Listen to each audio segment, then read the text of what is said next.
Can physical activity be prescribed to all types of cancer patients? I think it's very important to take a wide range of or features into consideration when prescribing physical exercise.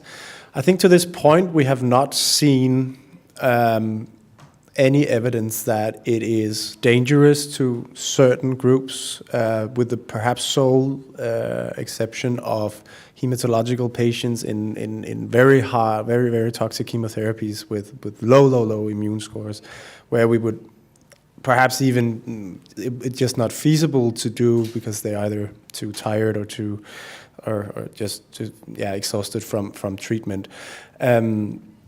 But even then, prescribing simple programs and just reducing inactive time is perhaps a strategy. So yeah, I think it's possible to do, but I think it's also very important to take all these things into consideration regarding the primary cancer side, primary complications with treatments, and potential interaction between them.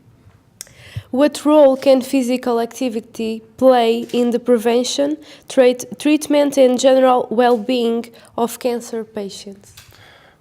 It can play a huge role, and right now the problem is perhaps more focusing in on which role, because there's evidence out there to more or less help every conceivable outcome, everything from physical fitness to body composition to metabolic profile to patient-reported outcomes. And the risk of that is that if it's good for everything, then does it become too generic, and does it actually become something that we can put on top of other things because we need to address certain problems with given patients. So, as I said, in the prevention, that is one situation. That is some potential mechanisms in place that can be targeted with certain strategies, and so in that way, it's of course very important to avoid. During treatment and after treatment, the situation is completely different, and it is very important to realize what is the primary aim of the individual patient at the individual stage. Could you give us an example of what an exercise prescription is like? Yeah, and again, going back to really focusing on what is the primary clinical issue. So, for one example, patients who come in with, for instance, cancer of the esophagus, typically lost a lot of weight. They can be cachexic or they can be sarcopenic, and we know that if they're not able to have their tumor resected, then the prognosis is horribly bad. So the surgery itself, which is extremely complicated, and has a lot of morbidities associated with it, is really important. So in that aspect, we, for instance, try to give an exercise program before the surgery, which is aimed at improving physical function, improving the muscle mass and overall physical function of the patients, to improve the chance that they get to surgery and that they don't have severe complication for their surgery. So that is one example of trying to target the particular problem, in this case muscle dysfunction, by a targeted approach with exercise with muscle building properties.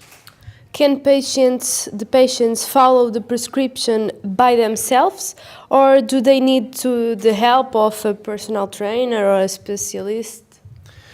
That is very complex and actually a whole research field in itself. The evidence so far suggests that supervised training is more effective than not supervised training.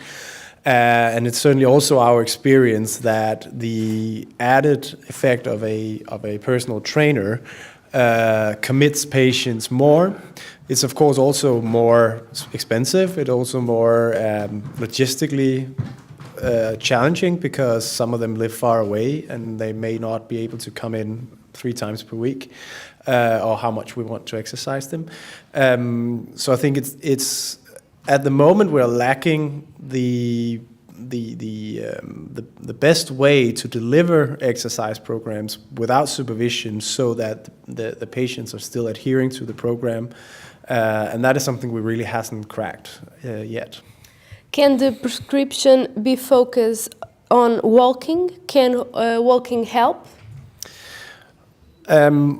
There are several studies that has conducted various types of walking programs. I think it is, as with anything in exercise, that walking is better than sitting. So just getting from the couch to do a little bit has certainly beneficial effects.